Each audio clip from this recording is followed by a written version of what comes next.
Good evening, everybody, and welcome to this evening's event from the Jesus College Intellectual Forum. My name's Julian Huppert. I'm the director here at the Intellectual Forum, and it's great to have you with us, whether you are here in person at Jesus or if you are online, wherever in the world you may be. There's a few countries we haven't yet hit, and maybe you'll be from one of those ones, and you can get the list if necessary.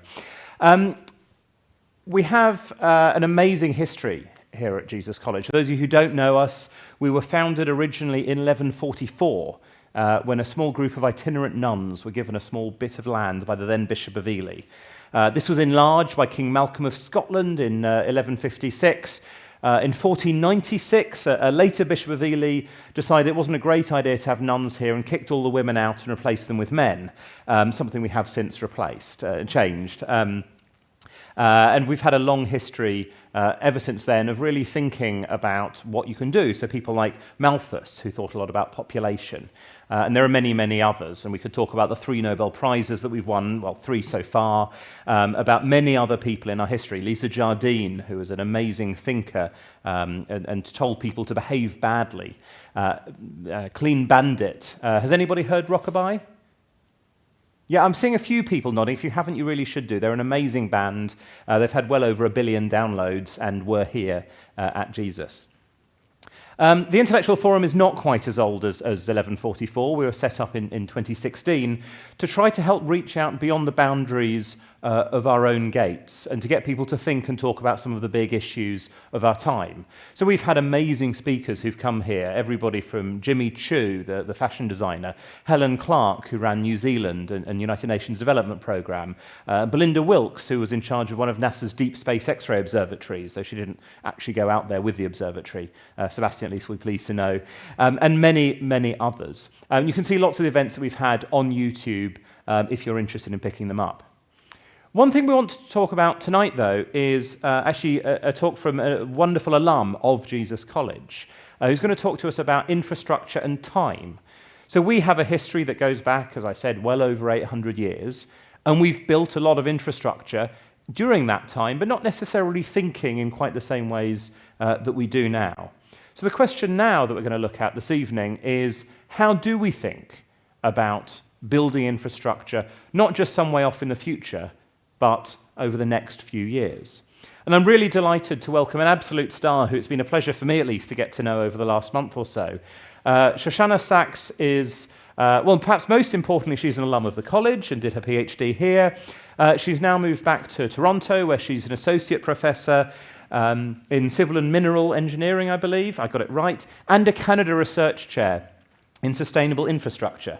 And hopefully I've got all of that correct. She ran a brilliant workshop here last week with a number of policy leaders looking at some of these issues. And it's great that she's here to share her thoughts with us tonight. Shoshanna, thank you so much for being with us. Frankly, it's a huge honor to have you in the city as well as for this event. Over to you. Thank you.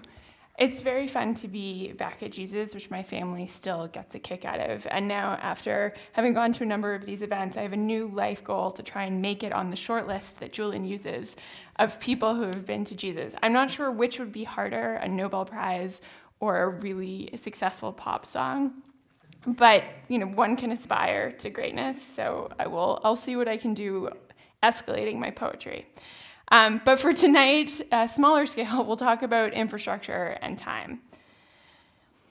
And you are clearly a little bit like me. You're willing to use your evening to talk about infrastructure. So this makes us a select group, right? This is not the sexiest of topics, as was very helpfully pointed out by the comedy show Last Week Tonight a couple years ago, which ran a skit that said, infrastructure, if anything exciting happens, we've done it wrong. And this is the way most people experience their infrastructure. It's background system, it's foundational. It's part of the fundamental contract of living in a high-income country that you don't really have to think about your infrastructure. The water comes out of your pipes, the energy comes in the winter, and when that doesn't work the way we expect or the way we used to, we consider it as a violation of the basic contract, a discussion that is now being had a lot in Europe this winter, very sadly. But most of the time, we ignore it. Unless you're someone like me who thinks that infrastructure is the most interesting thing you could possibly talk about and spends your whole life talking about it. So I run a research group that looks at the questions of what infrastructure do we need? How can we align that with what we're trying to do in terms of our goals? And this breaks down into two fundamental questions that we ask in my research group. What infrastructure should we build? How should we make the decisions about what projects are worthy?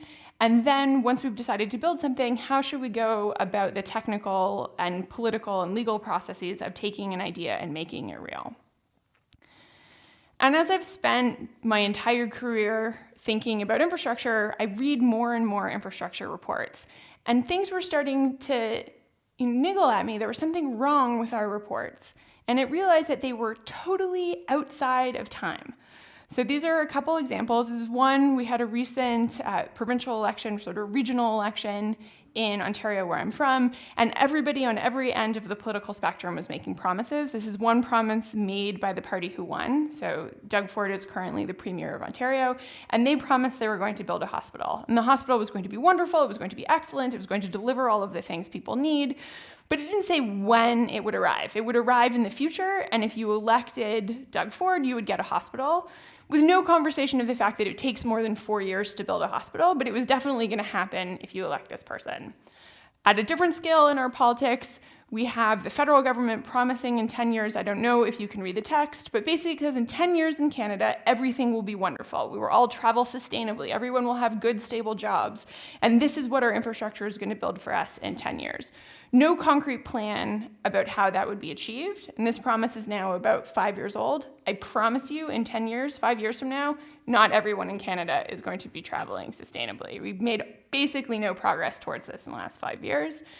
And then similarly, you see lots of images of the future. This one is from a business news website of the way things are going to look in the future, often tied to a timeline that's not so far away, right? This is the near-term future where we're all going to live in really tall, always white or clear buildings with lots of parks, and we're all going to be very high up all the time. And while this problem, I think, is particularly acute in North America, as I've started to read infrastructure documents from other countries, it's turned out it's quite ubiquitous. So at least in the UK, you do make infrastructure plans to 2030. This is something to be very proud of. It's part of the reason that I'm here on my sabbatical, because this is a country that makes plans for the future, and I can read your reports and talk to people who work on them.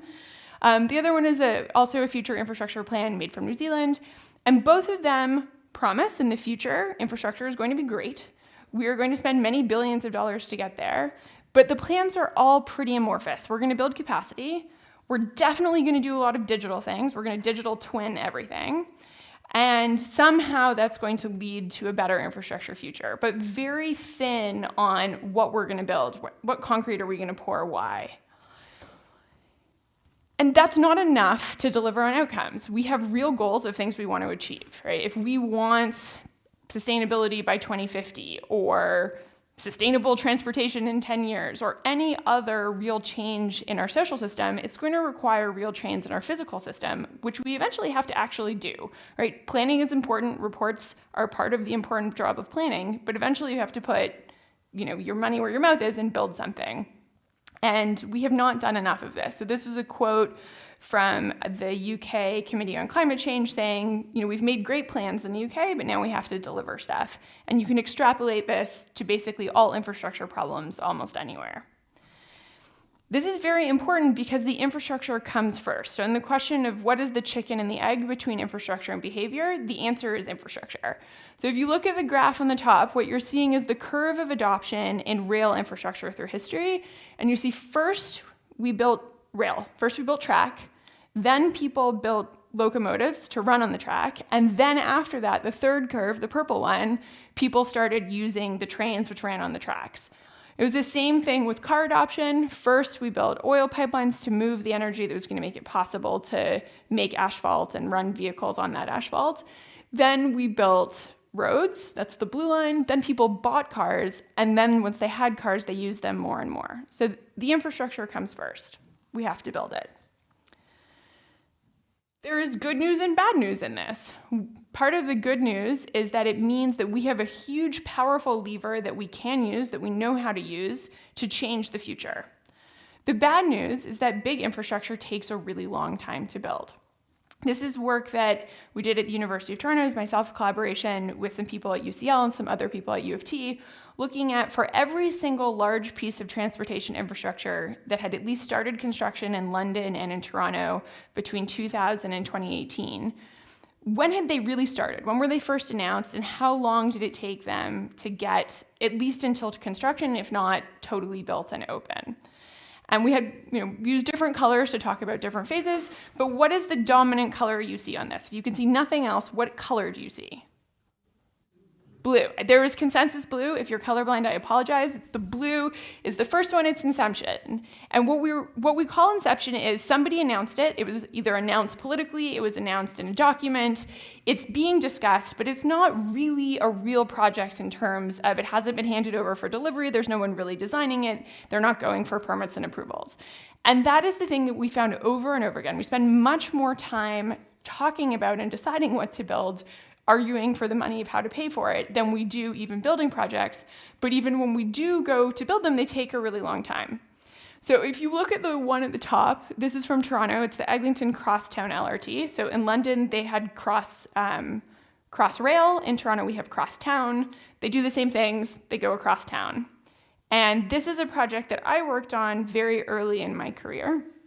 And it was early, selfies were new. I think I probably felt awkward aiming a camera at my face, but I was like, I'm cool, I'm on a construction site. And I was in my early 20s, and since then, I have done that job for a while, come to Cambridge, got a PhD, moved back to Canada, and had a whole other career. And this project is still in construction. And yes, you could say the project, maybe that's taking too long. We should have compressed it. Maybe we should have cut red tape and had fewer approvals. But even though it is still in construction and has been since the beginning of my career, we spent decades before that talking about what we should build. So we can compress some of these, both in terms of decision making, and we can compress it a little bit in terms of construction. But building big things just takes a really long time because you have to dig big holes and pour big concrete, and that is a physical process that takes time. So this is just one other example of the way in which we talk about projects and part of the challenges of the things that we are doing in terms of it taking so long. So this is a newspaper article from 2 years ago. Delaying the waterfront LRT will cost billions of dollars. So this is another project from where I'm from. It's a streetcar or tram line that's supposed to be built around the waterfront, where we currently happen to be spending $1.2 billion in one of the largest land reclamation projects in North America. And we want it to have light rail. This project has been on the books my entire life. It has never been a real project, but it has been discussed politically and batted around for so long that people think it's a real project, and it shows up in the newspaper talking about being delayed. But it has never been funded. They've never had an agreed upon plan. This project, for all extensive purposes, from the perspective of an engineer, does not exist. But even 3 years ago, it was already delayed in our newspapers. So we have a political problem that is manifested a little bit in the way we view big construction, but there's only so much we can do on the compression side, even if we could manage the political problem. So if we take climate change as our goal, which will be my anchoring goal, we want real things done in the real world, then we have a little bit less than 30 years to get it done. The infrastructure development cycle takes at least 10 years. Even if you compress the political things as much as you can, big projects take a long time to build. I'm looking at the domestic burster and people work at Jesus. How long have you been working on the kitchens? I've been here 4 years, and it was some years in planning before that. Yeah, so the kitchen's here 4 years, and it was years in planning before that. Building a big infrastructure system, with all due respect to I'm sure how complicated the kitchens were, is very, very complicated. And many of the things about working underground and working in historic space exist when you're building things that are not kitchens. So anything big is not happening in the next 10 years unless it has already started construction. So if you want another subway line, another energy plant, it is just not happening within 10 years. So we can think about what we can do before new things can get built. And then 10 years out from now, we can be optimistic about our planning. We have a little bit of time to make more reports, but we'll have some time to plan big things, but not that many more. Probably 1 to 2 cycles at maximum, and the country can only handle so many big projects at a time, just in terms of capacity. Even if you import lots of construction workers, it takes a lot of people to make a project real. Okay, so what should we be doing? I'm going to focus primarily on the next 10 years because it's now, and I think a lot of us want to see stuff happen in the real world. So the first thing is we have to have an idea of what we want. We need an idea of the future, and we talk about that a lot, right? We want a hospital. We want, in 10 years, everyone to travel sustainably, but we need to be able to imagine the future before we can do anything about it, and a lot of the time we're imagining in really destructive or not productive ways. So here is what I would argue are two identical pictures of the future. One is from 1918, and one is from 2016. So these are two images of the future, both imagined as kind of near-term futures in their time, with a very consistent imagination, which I would argue we are no closer at achieving now than we were then. The only thing that has really changed is the outfits. But otherwise, it's going to be a glass dome, it's going to run autonomously, we're all going to have a great time, has been this prevailing image of the future for a long time, which we can't do it. Here's another one. This is a little bit later. It's not from 1918, it's from 1928, and it's an image of the city of the future. So there are many layers of tunnels. If anyone pays any attention to Elon Musk, this should sound familiar. We have many different types of mode. We've got fast traffic and slow traffic separated from each other, and if you look at the back, we have an air landing strip. And this was the future that was promised in 1928. Everybody lives in vertical cities. I don't know if you could see there's restaurants and offices and a school and a playground up there in the stars. If you showed somebody to this with a slightly more modern rendering, they would think, oh yeah, that's futuristic, right? This is a forward-thinking innovation department that has come up with this rendering. The only thing that makes it look old is the style of imagery. So for instance, this, which was produced last year by Innovate UK, which is an official government department about what the future will look like. This is the vision for transportation in 2050. And I could stand here and use my entire hour to talk about why this is a terrible idea that will never happen. But mostly I just think it's funny that this is still the image of the future, even though we've made no progress on it. There's a huge amount of destruction that comes with it. For instance, do you want to be the cyclist in the 5 lanes of traffic between the train and the train truck that has no windows, but you're wearing a sensor, so it's going to be okay? Right? This is the type of thing that comes up as dystopian futures, that all humans will have to have a sensor so they don't get run over by the big machine. But in this report, which came out last year, this is the future the UK is aiming for. We've got our little glass domes again. This one is empty. It's not even taking anyone anywhere. It's deadheading, right? Now we no longer have a parking problem. We're just driving all the time. Oh, and flying cars. Definitely going to happen by 2050. Never mind the technology doesn't exist, the climate pollution that comes with it, the noise pollution. We've already agreed this is a bad idea. I think probably the people who wrote the report and the people who did the imagery were not exactly the same person, but I'm actually shocked that this is a report that came out recently.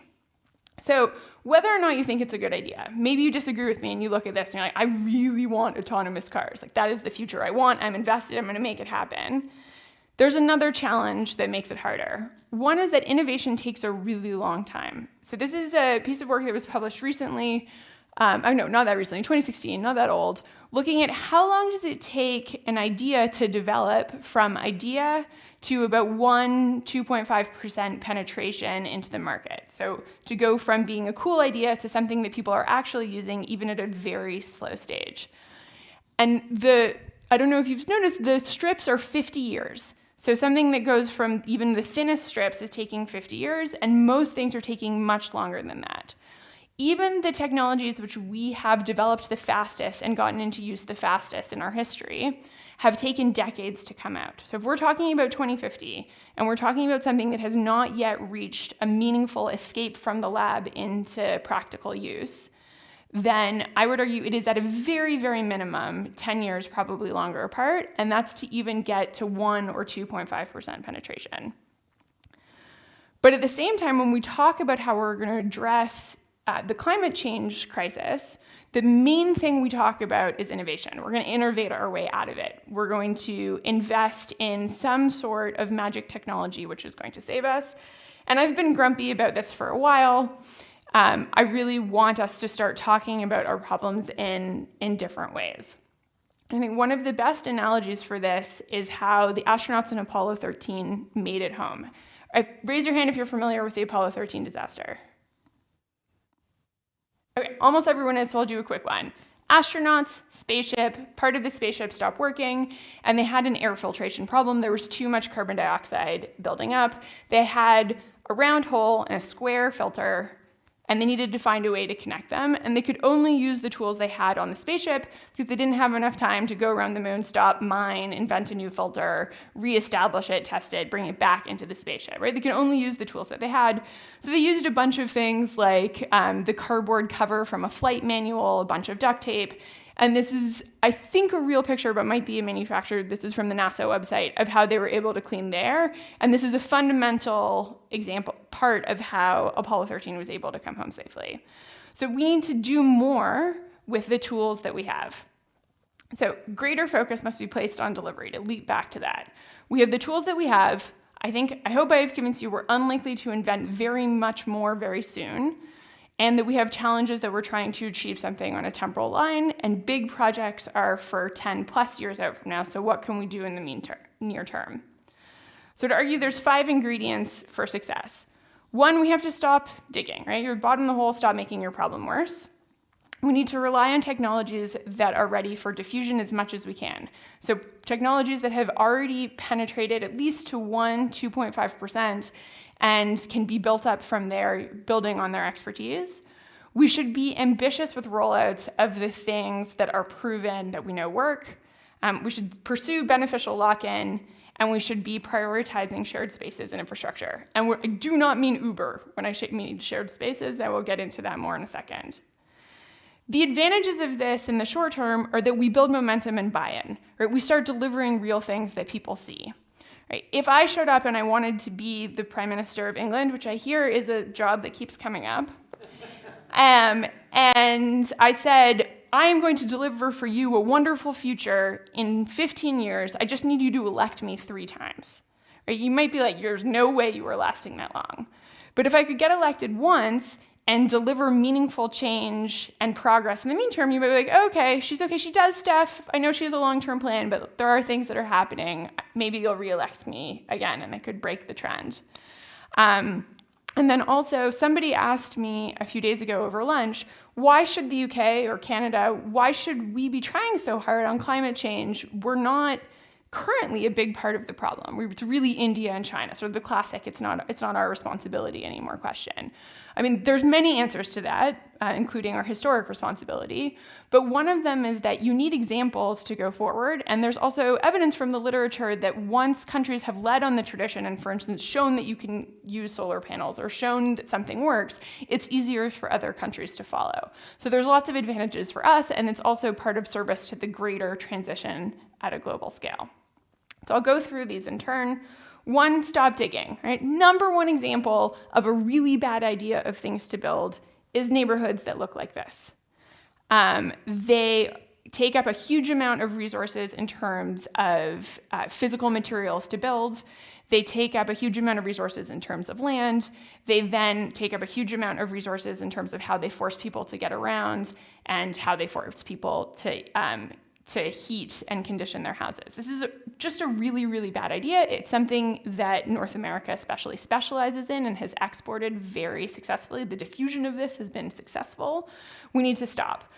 Even just water pipes in this neighborhood per person take 10 times more embodied greenhouse gas emissions than a more regular grid with a reasonable density, 10 times more. It's a 90% savings you can do by just not doing this. That gets us most of the way, at least in water pipes, to 2050. This slide was slightly out of order. I was gonna say that one of the things that we should do if we're doing rapid diffusion is we should expand on a local niche. So first off, if you're looking for something that is already established, it's easy if it's already established in your community, because then you already have people there who are familiar with it, you already have people who know how to work on it, so that's step 1. Step 2, if you don't have something locally, does one of your neighbors have maybe a neighboring community or a neighboring country? Can you borrow it from somewhere else? And then expand on that niche. It can be easier to build on ideas other people have had. And also, things work better if they're low technological complexity. It's easier for people to adopt them, it's easier to build them, it's easier to expand them. And within my 5 high-level goals, these are sub-level goals, which I'm going to stick to when naming things I think are a good idea. So we're talking about things ready for diffusion. These are all 4 ideas that are both have reached more than the 1% penetration level, are low levels of complexity relatively, with maybe the exception of charging infrastructure, and that we know how to do quite well. So the first is active transport. Active transport, like cycling in a lot of cities, has already reached 1 or 2.5% of penetration. That's how people get around. And it's something we know how to scale up really rapidly. We can look around the world, both during the pandemic and before it, and see that people have very rapidly built cycling infrastructure and how that works. We also know some of the pitfalls, right? The bike shortages of 2020 and 2021. We can anticipate them and know that we have to make sure people can get bicycles if we want them to ride bikes. Similarly, bus lanes, reallocation of existing road infrastructure to be public transit infrastructure can make you cheaply and rapidly be able to build high quality public transit. This is a street from Toronto, and I know it's a North American street, so people would say, oh, well, it had 4 lanes. You can give up 2 of them, and there's still 2 spaces for cars. You can also do it with just 1 lane and say, this is just for bikes and buses over here. You don't always have to leave space for a car lane as well. Electric charging stations, or if we go back to that curve, the infrastructure comes first. One of the biggest barriers to adoption of electric cars right now is that people are afraid they won't be able to charge them. We need the chargers to go out before the cars. I think electric cars should come after things like bike lanes and bus lanes, but we have to build the infrastructure in parallel. So we want people to go by active transit and public transit first, but people are definitely still going to be driving in 2050. They should, as much as possible, be doing it in electric cars. That means there has to be charging infrastructure later. And then how we use land and how we build our cities. Right? I said the single-family subdivision was a bad idea. Oh, I'm doing something weird to the microphone. The opposite is to build denser communities, and we need to be doing that as much as possible. I understand in the UK, there isn't at the moment a huge need for construction of new homes and buildings, but where I live maybe someone disagrees, this is what I've been told while I was here. In Ontario, where I live, we need to build 1.5 million new homes within the next decade for basic social justice. I mean, that's a level of construction that is massive. We haven't built that many a year in the country in decades. This is a level of scale up that we haven't seen. So then if you're going to do something, go big, because there are huge network effects. So again, this is the cycling network from the city of Toronto. This picture is a little bit old and we're better. But infrastructure, often, especially if it's networked infrastructure, benefits from what it's connecting to. So if you're building the first kilometer of bike lane or the first kilometer of bus lane, it's kind of useless. It doesn't go anywhere. No one's going to use it. If you evaluate it in an isolated basis, you might find bus lanes and bike lanes not so helpful. We shouldn't build them. But if you're building the 100th kilometer of bike lane, you get a very different impact because it's connected to its supporting infrastructure. And so every time you build onto the network itself, its value goes up, and the marginal value of the new piece of infrastructure goes up until you get to a very high level of penetration down the S-curve. But for change, where we're talking about things at a 2.5% of penetration, we've got a lot of steep parts of adoption that we can ride. So I said we want to talk about beneficial lock-in. We talk about lock-in like it's a bad thing all the time in the sustainability discussion. We're locked into coal, or we're locked into oil, or we're locked into automobile-oriented travel. But we can also use lock-in to our advantage.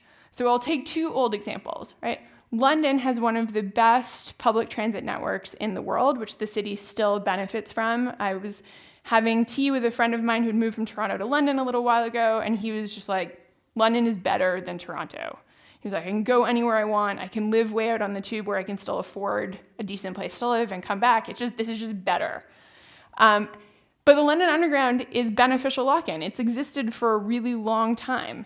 And because it was there, it incentivized the city to build around it and to keep investing in it, for people to keep believing in it.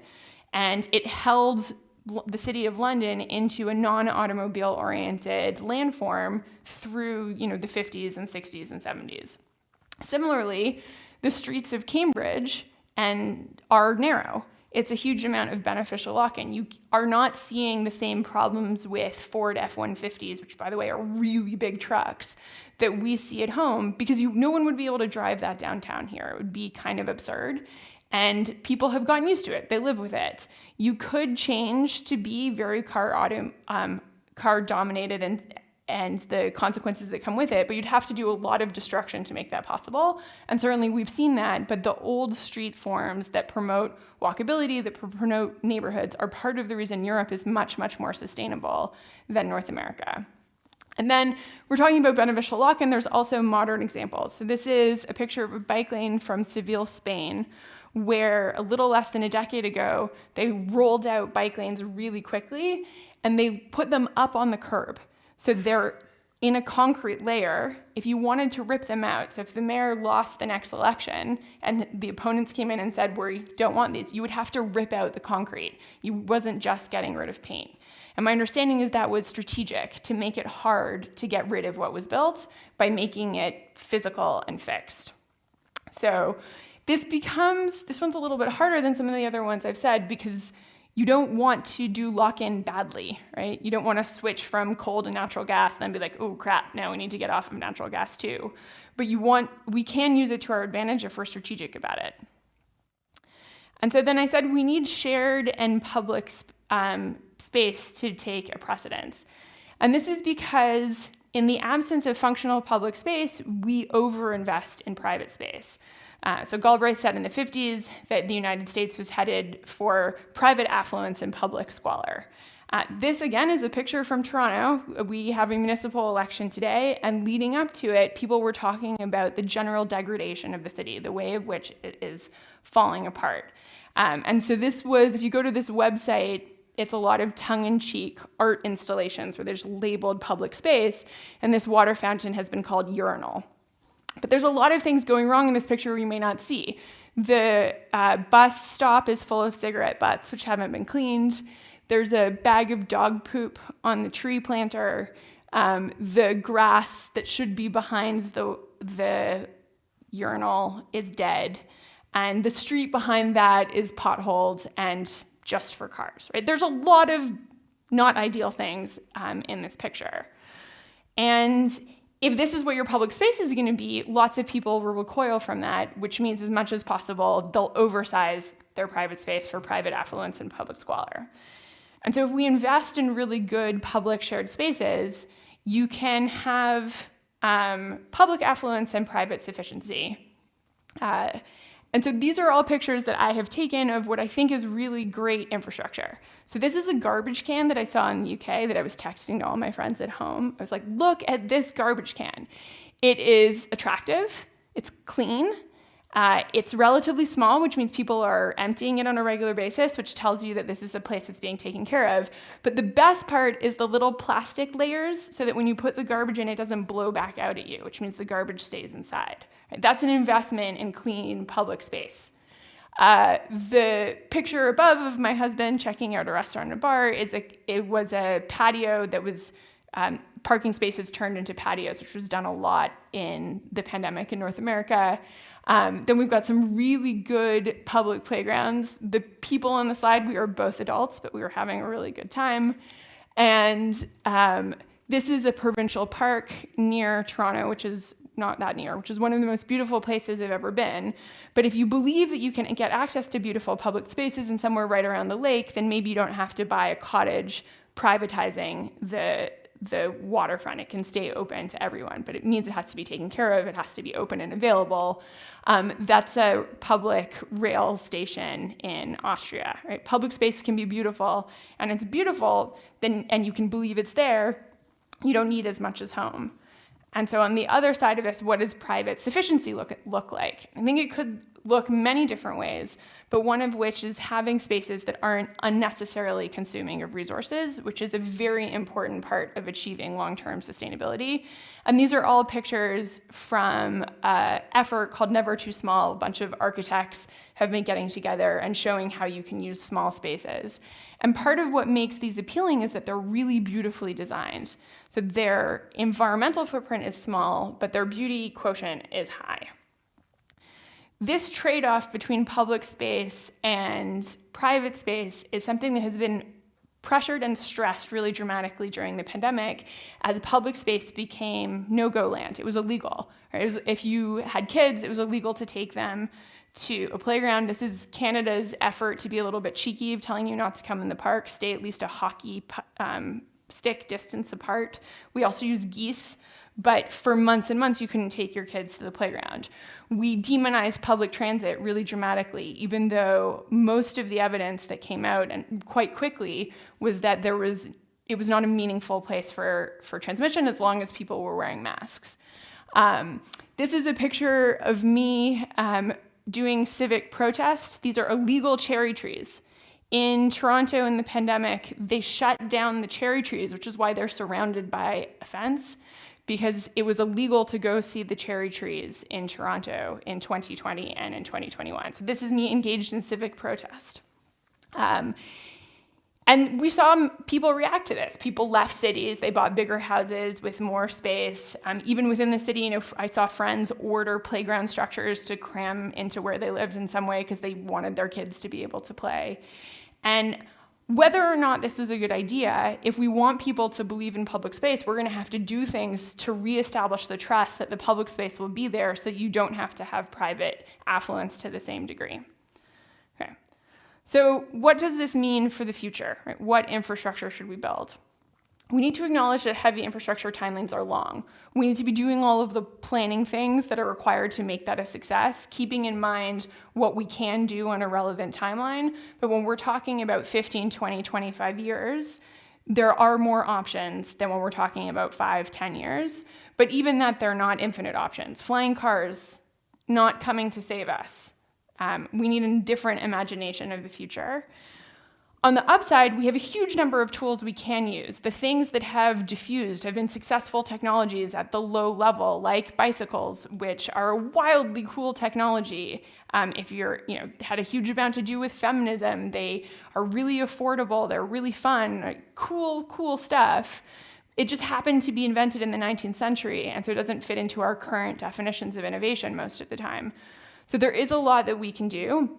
I'm not saying we're never going to need to invent new things or that we should stop pursuing innovation, but we do need to rebalance the scales to be more like the astronauts on Apollo 13 of how are we going to figure out how to keep our spaceship working in the emergency situation where we have a time horizon that we have to be paying attention to.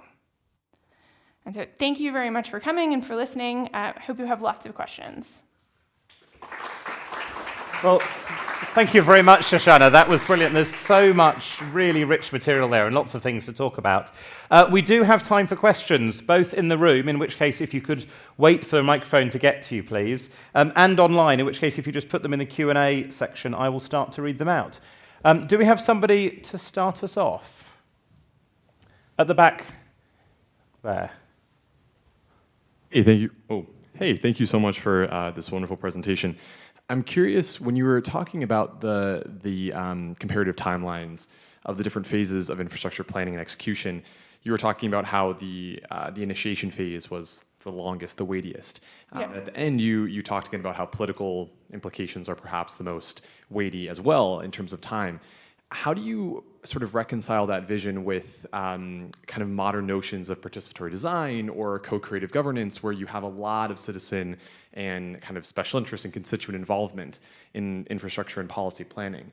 Is there any, I assume there's no quick answer here, but way to think about time as a short term while still having lots of active participation and deliberation? Yes and no. There are a lot of tensions in there. On one hand, we do want engagement, and we have decided, especially at the progressive end of the spectrum, that top-down telling people what to do is a bad thing, and certainly in the infrastructure space, we have seen it used really destructively, like North American highway programs, which were used to wipe out entire communities by design, right? Bad. But we do have to balance these two. Endless discussion is an official delay tactic for not getting things done. There's a CIA How to Mess with People book from the 60s that goes around infrastructure circles sometimes. And one of them is insist on more consultation before action is taken as a way to disable the functioning of an organization. And so we have to be careful on both ends not to be dictators from the top down in terms of what gets built, but also to be willing to take action, because the alternative of doing nothing is not cost-free. And we have to start taking that more seriously. There are some ways to deal with that. One is through things that can be undone. You can't always do that, but you can do things like both the bus lane and the bike lane I showed were pop-up. They were trials. And so they were checked, they were monitored, sometimes really extensively, and could be undone if they were doing really harmful things. Though they weren't in those cases. I think we have to talk honestly about who bears costs versus who bears benefit, which can be very dramatic when you're talking about big infrastructure. So for instance, the Crosstown project I was talking about in Toronto goes through a bunch of neighborhoods which I think you would call disadvantaged. And the cost to those communities and the stores is very, very high. It's been many, many years of construction. That's a lot of economic pressure and noise. I think at some point rat colonies were displaced by accident and ran into the nearby neighborhoods. Like, actual bad things have happened. The benefit of that being built will be large. The costs and benefits are mismatched in time, as are the spatial ones. We need to talk about that and take it seriously, but we can't do nothing in the appearance of being sensitive. I think there's a question at the back, yeah. Oh, I have two questions. First, about the planning process as to when the right time is to involve the public or people at large. Because if you do it too early, you'll never get any decision. And if you do it too late, it'll be a top-down thing. And the second one is about how to counter lobbying groups, vested interest, such as road haulage associations. Okay, so in the first one, when do you involve people? Did something bad happen? Oh, sorry. I'd like to have the next question. Okay. So when to involve people? It depends on what question you ask. Right? If you ask people, what infrastructure do you want built? You're probably asking the wrong question. If you can back up a bit and ask people, what kind of world do you want to live in, and go towards that, you might be able to ask it much earlier. So for instance, if you're sitting in traffic on a highway, has anyone here ever driven and sat in traffic? Right? You feel that you're most rational in that moment. No, you're just like, this sucks. I want there to be more space. I want all of these people to leave. This is a huge problem. Somebody should fix this terrible infrastructure system and the people who are imposing on it, right? Even I experience that, and I literally am an expert in why that is a bad idea.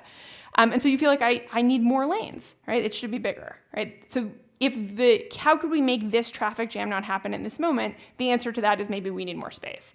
Or you could say, well, why am I sitting in traffic? Or there wasn't any other alternative, so maybe what we need is a bus lane.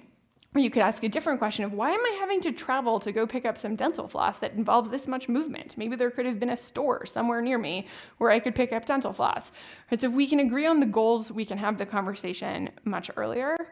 And that depends on what the question is. I was helping a city get ready for consultation on a transportation plan recently, and I was asking them, what kind of feedback do you want and what decisions have already been made? Don't take feedback on decisions that have already been made as an open-ended question, right? If what you're saying is we have done this and we are informing you about it, you probably don't want to be asking people, do you like this or would you like us to do something else? Because you're not there to hear that question. So I'd say adjust the question to the problem.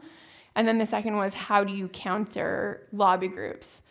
I think one of them is to recognize that they have good reasons for what they're doing and they're talking about real problems. And so to try and help solve as many problems as possible. In the transitions literature, one of the things that people say, and I haven't tried this personally, is use money to pay people who are bearing the costs and to help to help acknowledge that they're bearing the cost, but also to help them adjust, and that countries with strong welfare safety nets are better at doing that than others.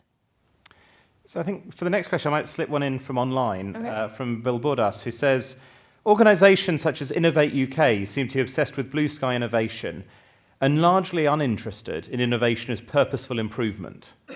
Meanwhile, social innovation is seen as too difficult. How could you change this culture?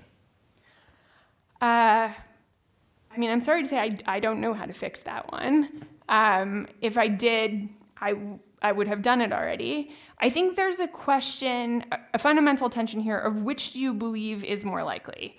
One, that tech you will have never seen before, that has not been invented at speed ever, will show up and save us, or that people can change habits that currently feel entrenched. Depending on which one of those two you believe is more likely, will have a huge predictor on whether or not you think the blue sky thinking that Innovate UK was displaying in those images is productive or not. Right? I have seen the blue sky tech stuff not deliver ad nauseum. Right? The first time that I was told that all cars will be autonomous in 5 years was, how old am I? It was 15 years ago. And the only reason, it's probably 20 years ago. The only reason it's that recent is because of how old I am, right? People who've been around longer have heard it for longer. There's a video that goes around of Elon Musk saying, next year we will produce full autonomous cars. And he's saying it every year for 10 years, right? So I've seen it fail, which is part of the reason why I don't have much faith in it. But the other one, I've also seen the social things change very quickly and very dramatically. Infrastructure creates the foundation of the world we're in, and people respond to their infrastructure. Is anybody in the room other than me North American? Okay. So do you cycle more here than you do at home? Yeah, everybody's nodding. Because the infrastructure and the norms tell you to. You are not a different human than you were at home, but you moved into a different environment where there were different standards. And potentially when you go home, you're like, tell your friends, like, in Cambridge, we cycle, and it's just like how people get around, and I can't believe how big the roads are here. Like, this is how North Americans always are when we go home from Europe. And it's just because the infrastructure system around us changed, we evolved and adjusted to it, and we do it really quickly and without protest. So I have more faith that we could use the infrastructure system to create social change faster than we could do it with the tech system.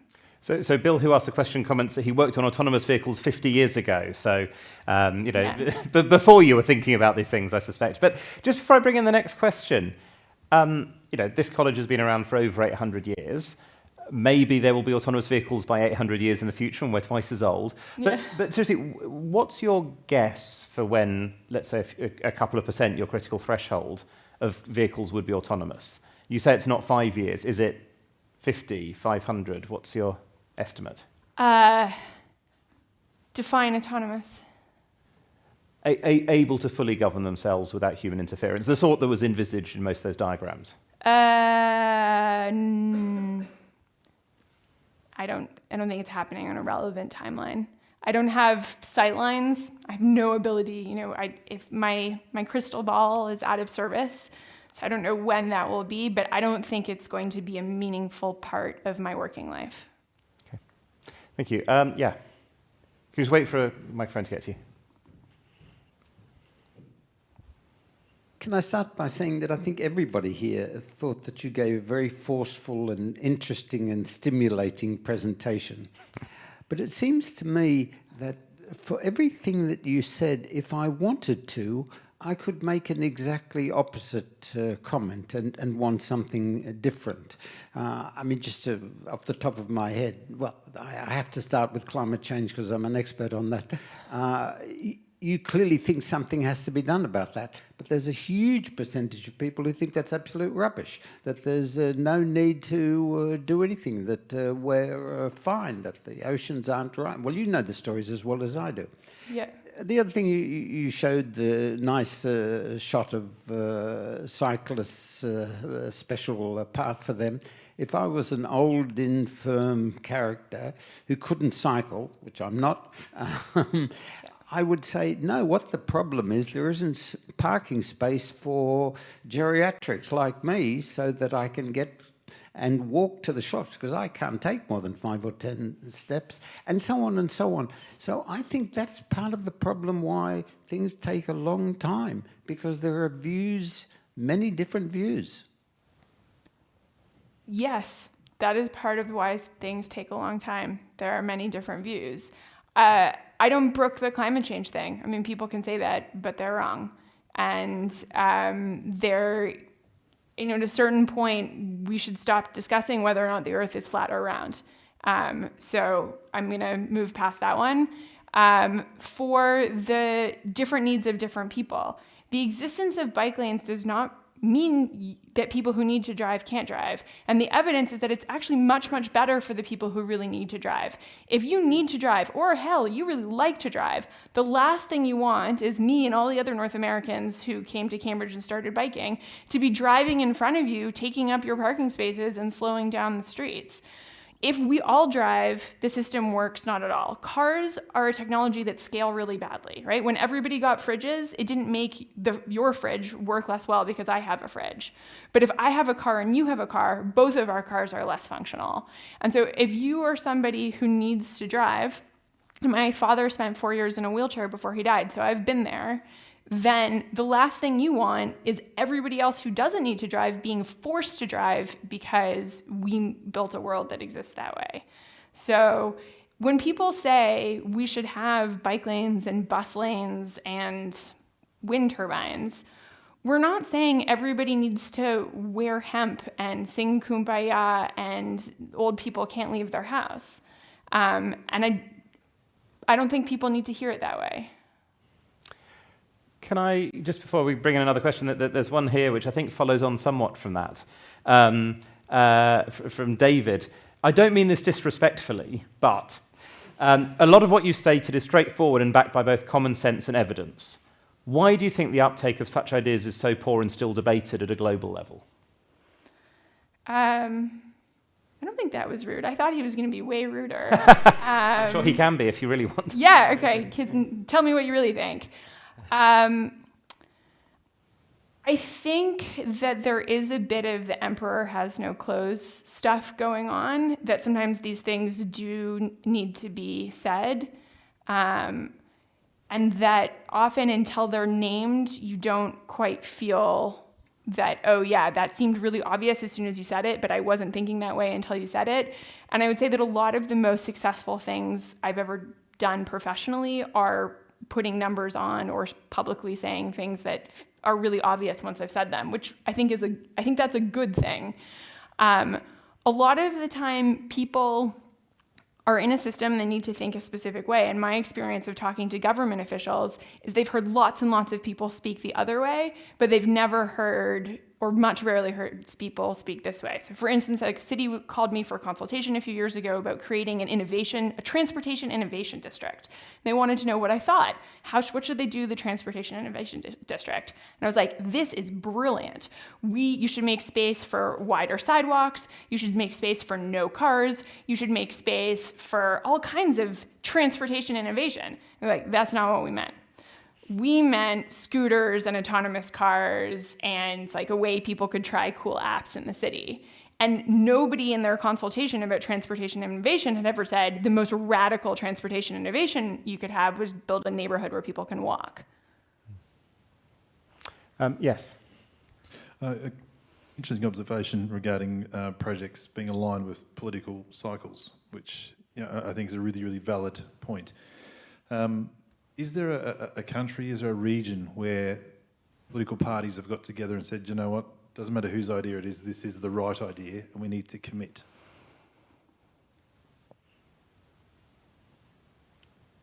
Yeah, this one. Compared to home, the consensus here on infrastructure investment is dramatic. The conservative end of the spectrum believes in climate change more or less and keeps putting out the climate change budgets, that the National Infrastructure Commission exists and continue to exist across governments. That's pretty dramatic.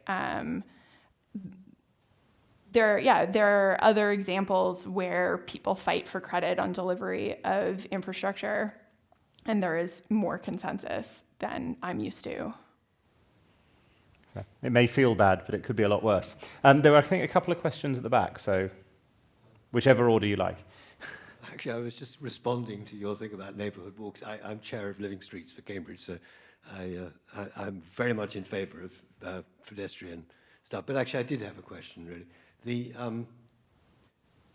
It seems to me one of the major problems is all politicians, both national and local, have to announce something, let's put it as something sexy. Yeah. It's got to sound good. And it doesn't, in many ways, even seem to matter to them whether it gets built. It's just that it's got to keep sounding good. Yeah. Because it takes up an inordinate amount of time, an inordinate amount of the planning department's sort of effort in the course of the thing, and delays other things getting done. And it seems to me it's really a major barrier, because the people who should be working on these plans don't get a chance to. Yes. You have a solution for this? I'm going to say something, and then maybe as the resident politician. So I'm an engineer by training. When I was not an academic, I was an engineer in practice. And every field develops their nouns. So I was raised on deliverables, right? We should always be delivering things. It's a deliverable. And then I started hanging out with people who worked in public policy and politics. I did some public policy. I did a fellowship in training that. And they started talking to me about announceables, which was not a noun I had ever heard before. And this struck me as nuts. Like, how did we, announcing something is not the end, right? You show up, you have a hard hat, you say we're going to build it, then you have to actually build it. But the system was optimized to the announcement, to get the minister there for the announcement. We need to spend more time getting excited about the nuts and bolts of delivery and something called relentless delivery. So I work with an infrastructure agency at home, and they got very bad press in the early 2010s, and then they purposefully moved to relentless delivery, and they just started building stuff. And once you could see it, that they were delivering, people got on board, and they built a huge amount of goodwill.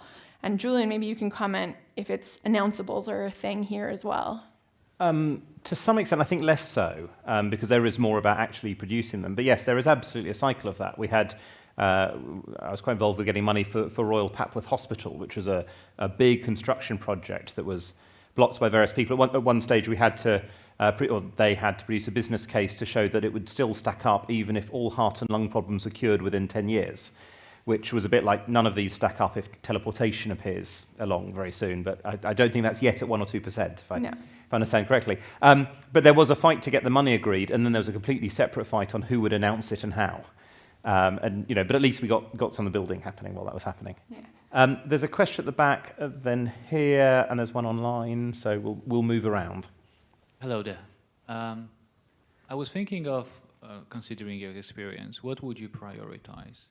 Repurposing, redeveloping, changing existing infrastructure versus building a new infrastructure? Should we focus on changing the role of freeways in massive cities, to repurpose them to have more bus lanes, have a line for a cyclist? Or should we simply scrap and abandon the idea and say, okay, this is not that important as developing 1,600,000 for 1,600,000 people, houses somewhere in the wider region of Ontario. Yeah. Out of these two, what do you think we should prioritize? I think that, reduce, reuse, recycle. Do you have the 3 R's? Yep. Great. You never know what is the same. Repurposing, we should do that as much as we can. We should take advantage of the infrastructure we've already built. We should make it work for us as much as possible. Depending on the scale of need, what is the current infrastructure deficit? What is the change in population or the change in family formation? It's going to change from location to location. But yeah, get as much as you can out of what you already have. I think that's basic common sense. And then build afterwards. And I don't mean literally afterwards in time, because you have to do both at the same time. It takes so long to do things that we're going to have to be able to do a bunch of things in parallel and hold conflicting ideas in our heads at the same time. Like, we have to do things that deliver now, and we have to have robust planning processes for big things in the long term. We have to do both at the same time. We don't have time to take things really slowly, right? The conversation we were having 20 years ago has to be different than the one we're having now, assuming we believe that we want to reach a sustainable planet by mid-century. A question at the front row here. Yes, thank you. A couple of points. You were talking about investments and deliverables. Made me think of Crossrail across London, which got its budget, overspent grossly, delayed grossly. Mm-hmm. The same thing is beginning to happen with HS2 up to Birmingham. And I wonder, under the new Prime Minister's direction, that might get built for its completion in the time. And then picking up another one, I was thinking you mentioned hospitals at one stage and time delays on it, and how it takes a long time to get a hospital built. Yet the Chinese seem to have done it very fast under COVID. They built an enormous hospital, at least one, which seemed to go up overnight almost. So it can be done if there's something there that makes things happen fast, and there's money presumably there to do it. Okay. There are many things to pick up on there. What was the first thing you said? HS2. HS2. Okay. Have you ever painted a bathroom or retiled your bathroom? Was it on time and on budget? Was your project on time or on budget when you repainted or retiled your bathroom? Yes, mine was an exception. Your project was 100% on time and on budget. 99.9%. Okay. Anyone else? Has anyone ever done any home repair of any kind? Was it on time and on budget? No. Okay? These are small projects with a lot of people personally invested in them. Of course, big projects are over budget and delayed. It's not surprising. There's also lots of reasons for optimism bias up front, and I'll refer you to Ben Fluvberg if you want to read a lot of literature on that. But a big project like Crossrail being 2 years late, and I don't know what the budget numbers are, but some number over budget, is not that surprising. There are extreme examples. Again, one of the fellows here was telling me about a German airport, which they almost had to tear down to the ground to rebuild. Like, that's a project that went really wrong, and I wouldn't justify that one. But we're both really bad at knowing upfront what we're going to value about a project, and over the utility of a project like Crossrail, which is a 100-year-plus piece of infrastructure, we should tolerate some delay. I'm not going to comment on HS2 because I don't know where it's at now. I remember people arguing about it 10 years ago. What was the final part of the question? Hospital construction in China. Oh, why did China do it overnight? Okay, they didn't build a hospital from pouring concrete overnight. That's not possible. The concrete doesn't cure that fast. They had prefab components which they put into a hospital, which means that they didn't build it from scratch overnight. So it's part of depending on what the project built, right? Concrete will not cure at that speed. So it wasn't a poured in place project. Yeah, we could build things faster, and we used to. Some of that is we tolerated killing people in the process, which we will no longer tolerate. But a lot of it is that we made up our minds faster and that we were more willing to do things without having a lot of consultation before, which is also a lot of what adds costs into our projects. A huge amount of high-income country cost increase is delay increase related to the way we pursue project delivery. So we could do things faster. Certainly we could do hospitals faster, and we could put a lot of pressure onto innovation. But let's take some extreme examples of innovation and follow the space theme, right?